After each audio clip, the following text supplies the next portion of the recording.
obvious warning out there. Nobody under the age of 16. And even then, please, viewer discretion is advised. This is the Bever brothers' family Annihilators.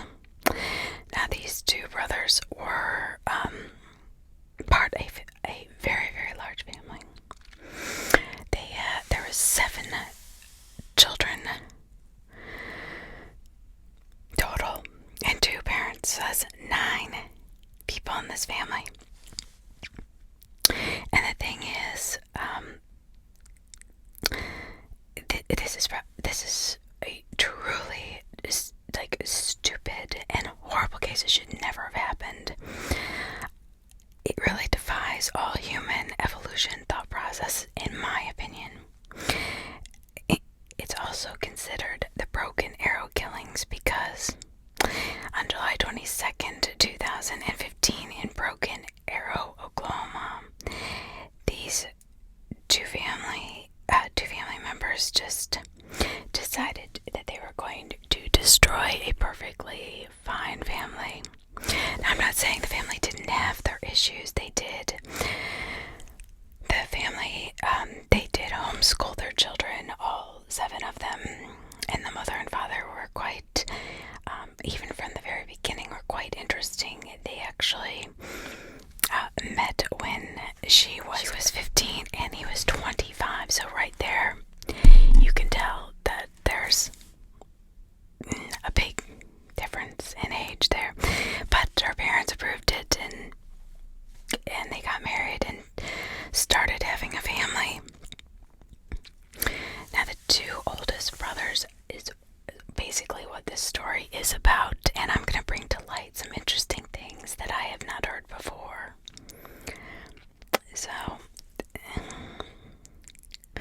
it is really a shame how this all occurs.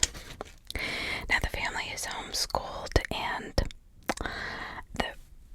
I think the reason they're homeschooled is because the oldest brother, Robert, who is 18 at the time, was sent to preschool, and he was molested at preschool. So the family's like, no. We're homeschooling our children. But not just that. I mean, there were reports of, and this is going strictly on who was left alive, that the mother would be in the office with the father all day long. I mean, they would just lock themselves away, and anything that they would learn would be from a video that their mother would set up for them. So that is a little bit odd to me, especially being a parent that homeschools her child. I can't imagine just sitting her in front of a video and not explaining to her or teaching her anything. It's probably what I'm doing the majority of the day, other than working and making videos. I'm just constantly talking, putting things into her head, constantly teaching her, talking to her, showing her where she can use these things in real life. Things like that. The father was known to be abusive, so he did beat Robert and Michael for no reason, really. He had video cameras in all of their rooms and would watch them from his office, which I think is kind of creepy, especially the girls. But if he found something that he didn't like or disapproved of, he would actually beat them for it. So the girls were also abused physically, but they had not suffered the type of abuse that the 2 boys, I guess, had. Or, per accounts, unfortunately, there's really nobody left to tell the story. So, on this day, let's see, there's a 13-year-old Crystal, 12-year-old Daniel, 7-year-old Christopher, 5-year-old Victoria, 2-year-old Autumn, and then Michael, who is 6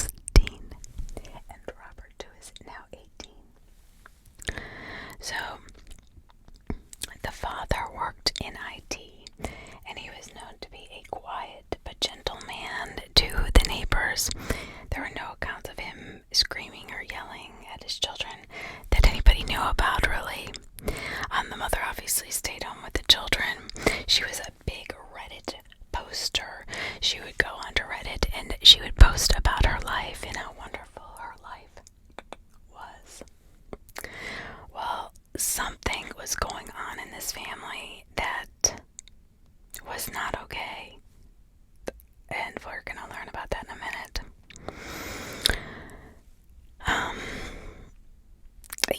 David, the father, was not over social, where April was more social.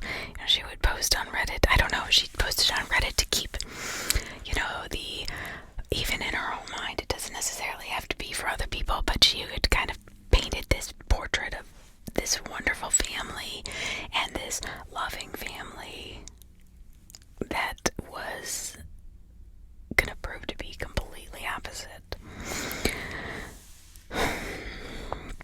So honestly, there was no red flags at all. And that was really too bad, because if somebody saw anything coming, I'm sure they would have said something. And, another thing is, I was reading, the children did not socialize at all. Not at all. They didn't go to any, friends' houses, neighbors' houses. They didn't, interact with other kids other than their own family. They were only allowed to eat certain things, like very basic stuff. They're really estranged from almost everybody in the world.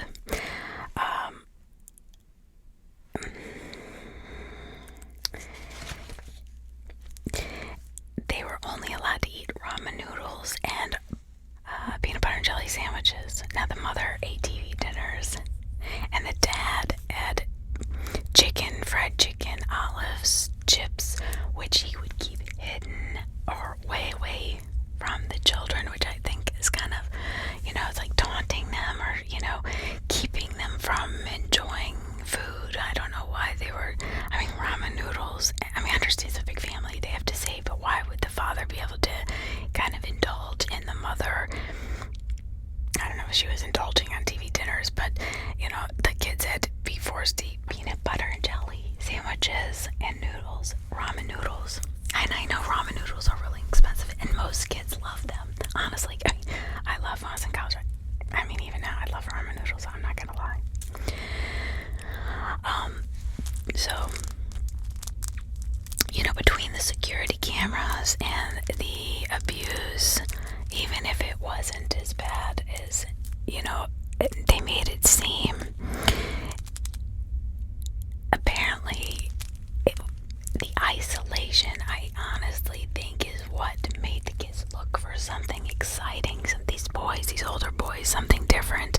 Now the other kids, they were, a lot younger, so their curiosity of the world around them wasn't as intense or as necessary as the two older boys. Now, ironically, this is so weird. So, Robert, the eldest, gets a job outside the house. So, because he's 18, he can have some freedom, right? And he gets a job, none other than being a prayer specialist at a prayer line, 1-800-NEED-A-PRAYER, call me. And he would actually pray with people that needed prayer at the moment, which I find so ironic. I don't know why. I just find that to be like, how could he be praying with one person's family and plotting to kill his own? I don't know. It bothers me. So, apparently, at one time, his mother told Robert, that Bever, that he did not have an ID of his own. He had no identity, and he was not to have an identity of his own. He was a Bever, and that was it.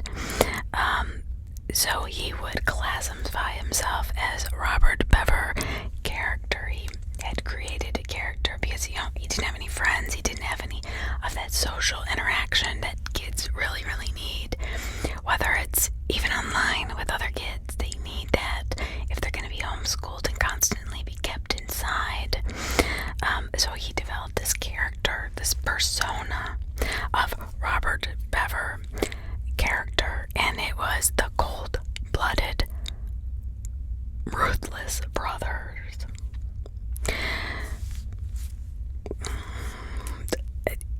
So he's starting to idolize people like Jim Jones, mass suicide, mass murderer. Matter of fact, I'm going to talk about later about his journals that he wrote in prison, or drew in prison, not even wrote, but they're very interesting and telling of his whole psyche. But he's not in all. Okay, I'm gonna tell you one thing. In all of his pictures that he drew of himself in prison, it was just like a little, like a, N with kind of like a Pac-Man with no face, no expression, nothing, no eyes, nothing. And then him doing what he did to his family. And it's interesting because when he starts to idolize Jim Jones, and he starts to idolize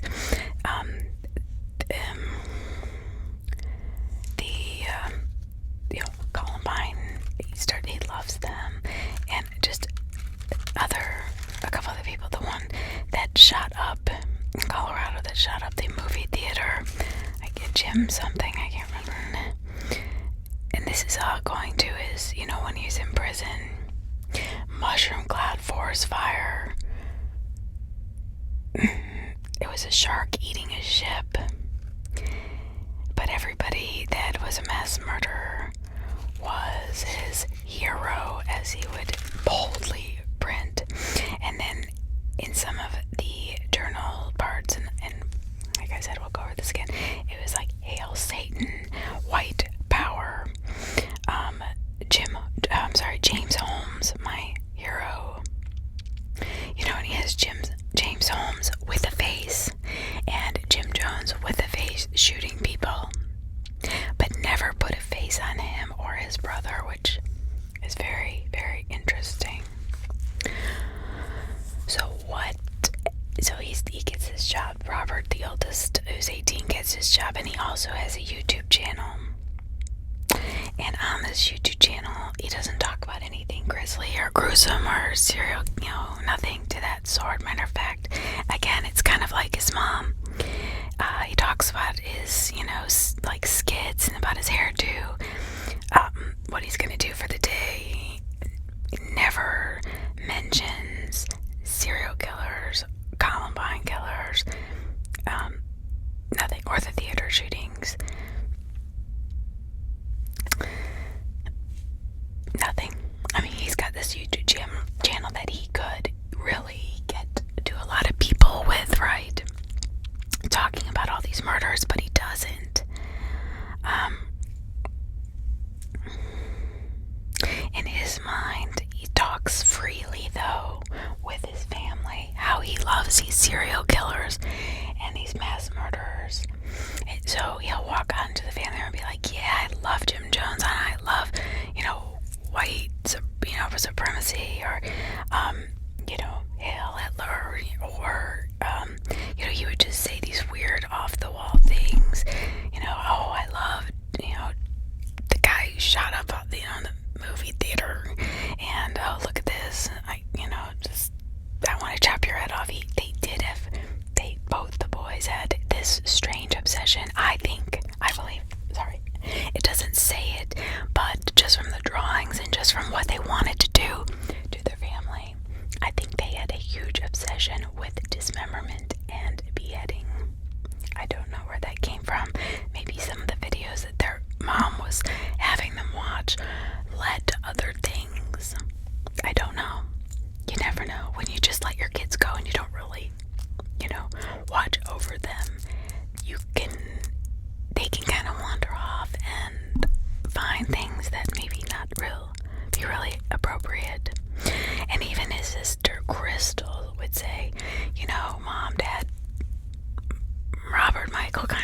this really strange obsession, I think, with these serial killers.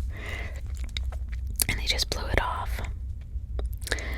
So what happens on July 22nd, 2015? You know, really nobody knows what happens there. But we do know that he starts to talk to his brother, Michael. Robert, the oldest, starts to talk to his 16-year-old brother about killing everybody, because he shares a room with him. And they had ordered, now that he was working, he had some money, they had ordered bulletproof vests, armored face masks, and what else did they order? One more thing. SWAT masks, helmets, bulletproof vests, and tons of knives, which everybody knew about. The whole family had known about this. Well, maybe they love the idea of killing. They love to talk about serial family members, so they're devising this plan at night by themselves that nobody has any idea about. They just know that they're kind of fascinated with this dark side. They want to be the largest known to people group or whatever that killed the most people in the world. That's what they want to go down in history for. They actually want to take a road trip across the United States, and they want to make these stops intermittently, killing 100 plus people and then moving on quickly so they're not caught, right? Brilliant plan, I think. Anyway, I don't know, so they want to kill hundreds and hundreds of people. They want to go down for the most murdered people in the world. They want to be famous for something, and I guess that's what they think that they can be famous for. And because really society has idolized Jim Jones and the mass murders of the Columbine, it is memorialized. So, yeah, their existence, right? And I think because they lived such a sheltered life that they needed something to, because they were so young, at that age you don't realize you've got your whole life ahead of you, that you have many things that you could do to memorialize your life, to make you important, or to cure cancer, or to go to college and build the first hover electrical car, whatever. I'm just saying, there's so many things you can do other than murdering as many people as you can to make you famous and make you important for eternity. I'm sure if they got a little older, they could have used that. And I'm not saying they were stupid, actually. They're probably pretty intelligent. And that's more intelligent minds will find things to do, and they become more sinister in nature if they aren't allowed to get out and express themselves and live a life of some kind and feel good about themselves. You can't take somebody's identity away from them and then expect them to be like a Stepford wife. You can't do that. You can't, you cannot do that without something going wrong. And I don't mean that everybody's going to turn into a murderer that is homeschooled or that is kept from society, but you've got to understand, when you tell a child that he doesn't have an identity other than being a Bever or who you are, that it's going to make them crumble inside. So they just wanted to go on this shooting spree. However, this is the problem. Robert, who is working, has all of this ammunition, 2,000 rounds of ammunition, Glock pistols, and they cannot allow is, right? Because then they're gonna not be able to accomplish what they want to accomplish. They, going and murdering hundreds of people.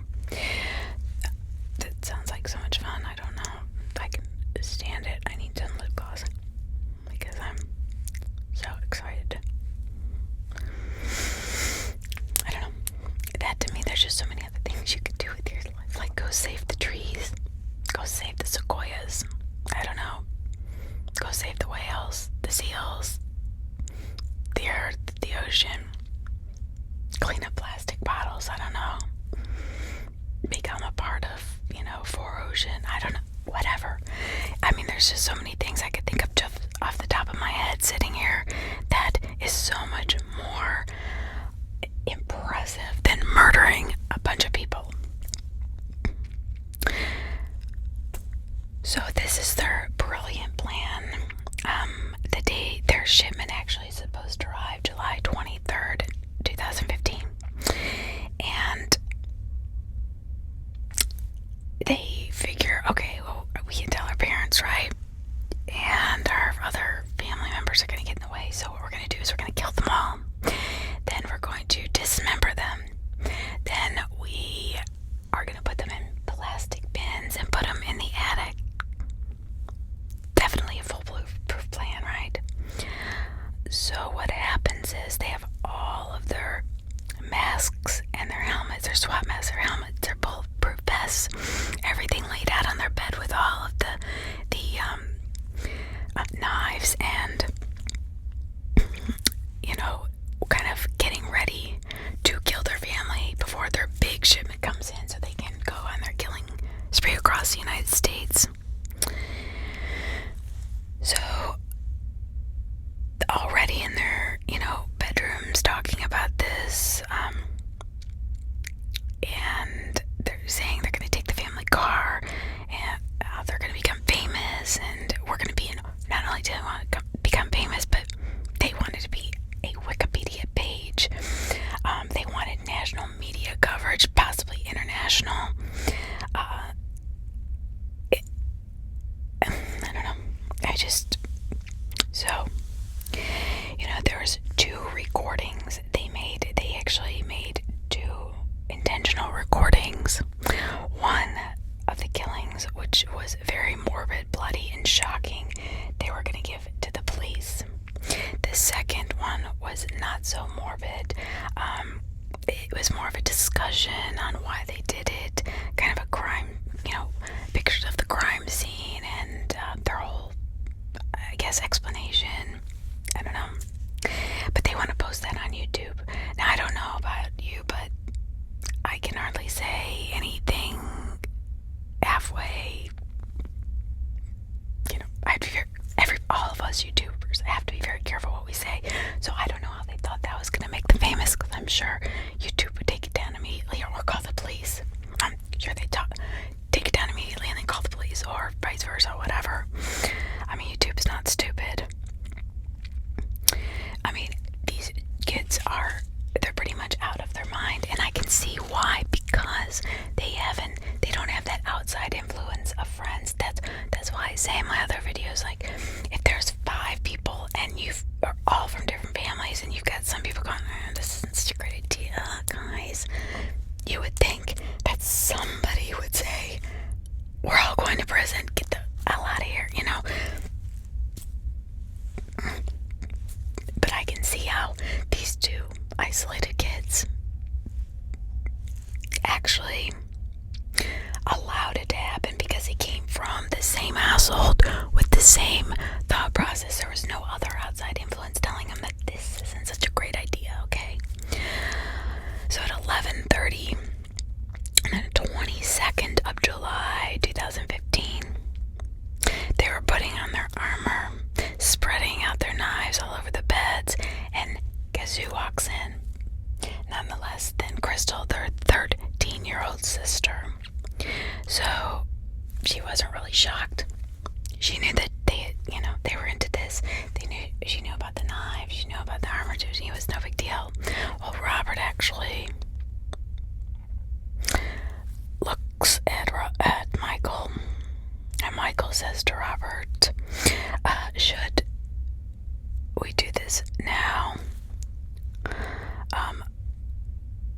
or what?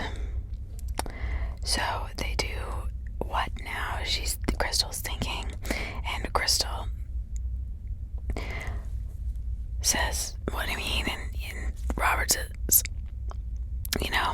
"Why don't you come sit over here by the computer? I'll show you something." And so Crystal, being curious sister, said okay. And Robert literally grabs the back of her hair and tries to slit her throat, but did not slit it deep enough. And she starts screaming, and he starts stabbing her repeatedly over and over, and it doesn't say how many times.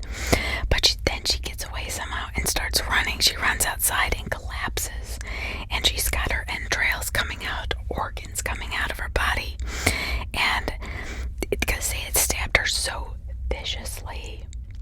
So now the mother starts screaming. She comes out, and Robert turns to her and starts stabbing her to death. But listen to this. Robert stabs his own mother 48 times. 48 times.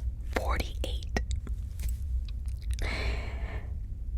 In her arms, her abdomen, her neck, her face, and her chest. There is some serious underlying anger, I think, here. So, Michael, while Robert's killing their mother, Michael's dragging Crystal in, thinking she's dead. But she's not. But she's lying there, placed dead. Her guts are hanging out. She's got every organ just open. It's just awful. I can't believe that she would make it. So Michael goes upstairs because he's looking for his other siblings, right? Now he's on it's on, right? So 7-year-old Chris and 5-year-old Victoria lock themselves in the bathroom, and Michael knocks on the door and he says, and Christopher says yes, and he said, "Please let me in. Robert is about to kill me. Please let me in." And they, of course, being the little kids that they are, they let their big brother in, right? Well, instead of locking the door and getting in the bathtub with them like they thought he was going to do, he actually stabs Christopher 21 times in the arms, neck, throat, and head area, and little 5-year-old Victoria 23 times in the head, neck, back, and abdomen.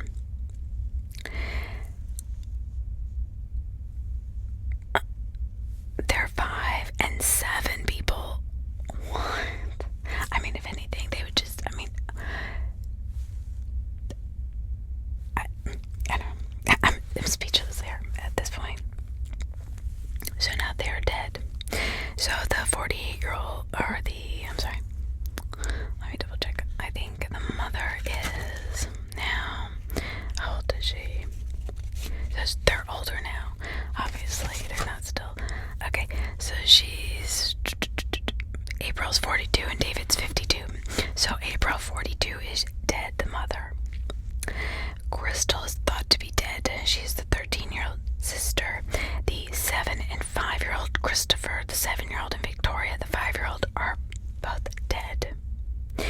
Now it's on the rampage. They still have their 2-year-old sister, Victoria, their father, David, and Daniel, who is 12 years old. Well, he hears all this commotion. He locks himself in his father's office, and he calls 911. And I was listening to the 911 tapes, and it's kind of inaudible, but it's like, help, something about my, brother, my sister's dead, but, it's very hysterical. And again,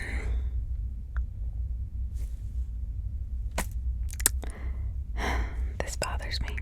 He was so close.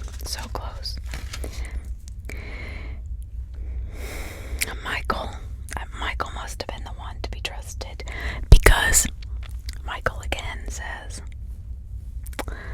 knocks on the door and says to him, Daniel, Robert's trying to kill me. Please let me in. Please.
exhausted. So the fact that they had stabbed their mother 48 times, stabbed their sister 23 times, stabbed their brothers 21 times, and then slit the throat and stabbed their other sister and drug her in. Don't you think at some point they would be exhausted? But no, they stabbed the dad 28 times until he's dead in the neck, chest, back, and abdomen. So before, thank goodness, they could actually get to Victoria, it was the 2-year-old, she was asleep in her bed. The police are now at the door, and Michael and Robert, they run into the woods in the back of the house. The police open the door, or knock down the door, and find Crystal, and are taken aback literally by how she looks like she's just in a big bloody pool of intestines. It's awful. They're just, I think they're probably so shocked it took them a second to kind of, can you imagine being them? What it would take to absorb that kind of scene, right? Like, why? What is going on? Who did this?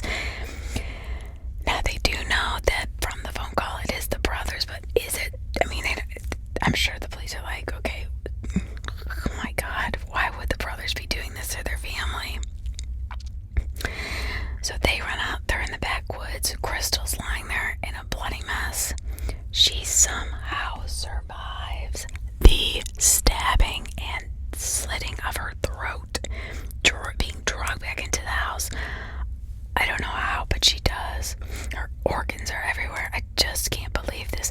Now, remember, there's cameras in every single room, and there is footage out there somewhere, but I couldn't find it. I have not heard of anybody else being able to find it. I wonder what is on those, because it would tell the whole story. And you'd think if the father would actually watch those videos, he would have heard his son's planning this. So did boys know how to turn off the video camera? I don't know. That just kind of popped in my mind. Like, if cameras were in every room of the house, the father had to have known what was going to go down, right? Maybe he was part of it. I mean, we don't know because we don't have the actual footage. So Autumn, the 2-year-old, was unarmed. She was asleep. But what they wanted to do with them in court, what they said, was they were going to behead her. Why would you behead a 2-year-old child? But luckily she was sleeping and she was unharmed. But they were going to behead her with an axe. And they just didn't have time to do it. The family dog was a little, like wiener dog, a little dachshund. And it was so scared and so afraid that, I mean, there's a picture of it. Luckily, a neighbor took it in. It was just traumatized for years after. I mean, anytime anybody would leave him, it was so sad. And it was even sadder to me that a dog would have more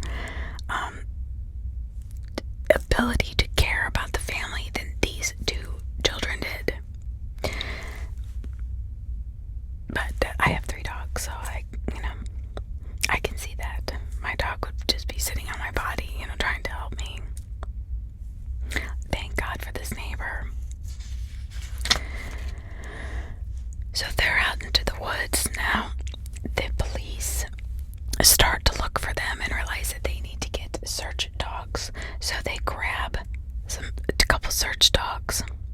Robert is found happy and proud, big smiling, and just proudly says, "I did it." Yes, he has this huge smile on his face, and there's pictures of him smiling away. And the other search dogs eventually apprehend Michael, because he's not as easy to catch as Robert. Robert was kind of like, yeah, I did it. What you gonna do about it? Where Michael, he had a little bit different attitude now that he was caught. It took him a little bit of time to find him, but they did with the dogs.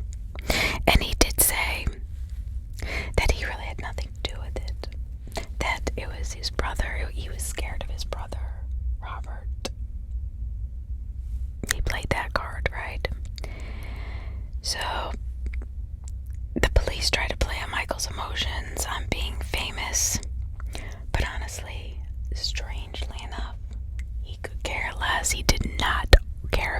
famous or not. So the police were a little bit baffled here. A little bit. So Michael was pushed by police, and then said that Robert told them everything. So Michael started to tell them a little bit more because he started to feel remorseful. But they both pled not guilty, which I think was strange for actually Robert. Now we are actually, the police are playing on Michael's emotions, on becoming famous. Remember how we talked about Michael wanting to become famous? And he wanted to be like Jim Jones and the theater killer. Well, the weird thing is that Michael didn't fall into that. He actually started to, I guess, feel remorse for what happened. He pled not guilty to 5 counts of murder, and so did Robert at first. But the problem is that Robert was over the age of 18, so to avoid the death penalty, he had to plead guilty to 5 counts of murder. And as the trial started, he had tried to kill himself by hanging himself in his jail cell with a bed sheet, which is kind of strange for Robert. He assaulted 2 prison guards with a sharp object. Now I say it's a little strange for Robert since he's the one who wanted this whole thing. He's the one who started it. He forced it upon his brother. And he's the one who really, I don't know, just had decided that this was going to be his family's fate and his fate. To think about, if I were them sitting in jail, to think about how differently my life could have been. I think about that every single time that I do one of these cases. It just takes one fateful night for it to change everything and destroy so many people's lives. On the knuckles of Robert, on the knuckles of Robert, it says, life, L-I-F-E. And then, on the other hand, it says, I guess, L-W-O-B or L-W-O-B times 5. Life without parole times 5. Happily and proudly being the killer, Robert spends his time in jail, creating a ruckus, I guess. They were split apart. They do not spend time in the same jail. Michael was 16, so he kept his plea of not guilty because he did not have the potential of getting the death penalty. However, he was convicted of 1, 2, 3, 4, 5 life sentences without the chance of parole. Now there is some controversy I read where they're trying to get him, because he was a minor, because he was kind of manipulated by his brother. They're trying to get him where he would be out in so many years, but so far it has been denied.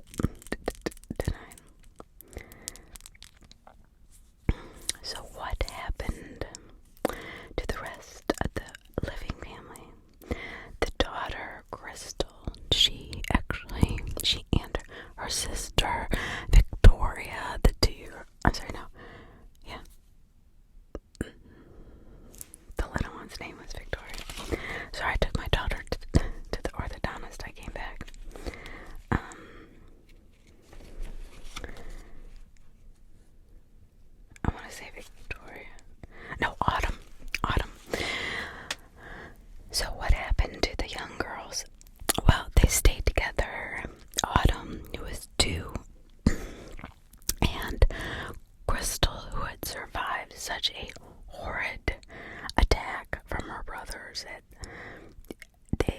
actually in the same house. They were adopted by a local family, so they don't have to be too far from where they grew up. I'm sure missing their family. The house, just like Amityville Horror, okay, became more of a tourist attraction. They could not sell the house because of the horrors that had happened in it. Nobody wanted it, and people would just stop by, and it was literally a tourist attraction, and the neighbors hated that. So then one night, the house burned down, and the police believed that it was arson. I'm sure it was the neighbors, because they couldn't take it anymore. So when the house burned down, they tore it down, and they turned it into a park. It's called Reflection Park. So the tribute to the family, the town wanted to show that they could overcome such tragedy and horror that they built this park in memory of this family, allowing, obviously they were never going to be able to build on that land again and sell it, but this family would be forever memorialized in the fact that they did live, they were people, and they were loved. The family's dog was adopted by the neighbor, so that's good. But let's question, why would these two turn into such crazed killers? Would the boys have been killers if they did not grow up together? Was it the two of them? It's kind of like, killer couples, or couples that kill, or, they wouldn't have been murderers unless, if they hadn't met each other. So is that where it came from? Or was it the isolation, even from their other family members, that drove them? Or was it that they wanted to be famous? But if that were the case, why didn't they do more on their YouTube channel? They didn't really press it. They didn't make a big spectacle of themselves. I don't know. Why did they have the desire to behead their 2-year-old sister? What did she do? And I also wanted to bring up, the boys stabbed the boys 21 times, and the father 28. Now the mother, they stabbed 48 times, which is unbelievable. And then the girls, they stabbed 23. Is there some connection with those numbers? For some reason, I don't know why I have this weird feeling, like, why would you stab the girls 23 times, the boys 21 times, all in the same area, the neck, the head, the back, the abdomen? The father, they stabbed 28,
first one is of him and his brother without faces. They look like little colored in. Not the heart, just colored in. But the dead bodies of the family members around them.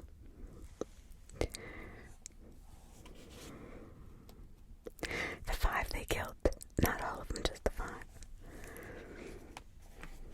And then the second one. In some parts, he praises white supremacist Jim Jones. In big bold letters it says hero.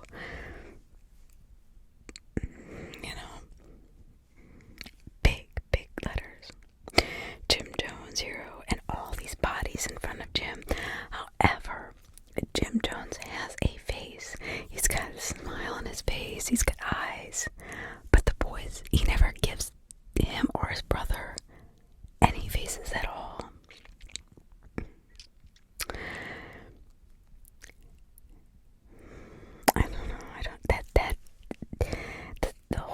This is very strange and telling to me. Now, on the next page, his dad is separate, just by himself on a piece of paper, and he's actually colored yellow. No blood on him at all. And then these 2 like brown figures, but it doesn't really look like people. It's like 2 blobs coming up beside him and killing him. Very strange again. There's no blood on that page, but it's definitely something killing him. Then the third picture depicts depictions of death. So there's 3 depictions of death in a row. It says death, and it's a shark eating him. The second one is shooting himself in the head, and the third one is him being kind of pulled apart from a building. And not that his body's being pulled apart, but the building's being pulled apart, and he's falling to his death. It's strange. Like he's either jumping or he's falling. Then a death drawing that shows blood on him. A bug-like coming towards him without any blood on it at all. And then 2 of his dismembered bodies, completely dismembered, arms, heads, legs, everything. And then the one body just has the arms cut off, all bloody. The oddest is at the end in a very very neat handwriting. It says, quote, "Once upon a time, there were 2 brothers. One, two brothers. Named Michael and Robert. No faces again. No faces.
My hero, big letters.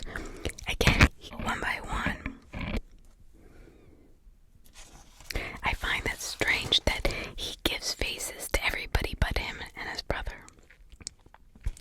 Then it says forest fire, and he drew this forest fire. And then a mushroom cloud, this big mushroom cloud. And then there's a shark eating a ship. And again, with the building, there's something coming out of the cement eating the people. And there's some blood in the windows, and it's strange. So then the next page, it says assassin in big bold capital letters. 4 people lying dead, no faces. And then on the next page it says killer, guillotine. 3 heads are just on the ground, no bodies, just 3 bloody heads in a pool of blood. And one person is standing there like a stick figure with his head cut off, and the head is beside him, all bloody. And then on the next page it says Jim Jones in big letters, my hero. And Jim Jones has a huge smile on his face. And there are lots of dead bodies around him. But that is it for today. I hope you got something out of this case. Learned a little bit. And maybe got a few tingles. I hope you all have a wonderful evening, or morning, or afternoon, wherever you are in the world. And I enjoyed having you. Thank you for subscribing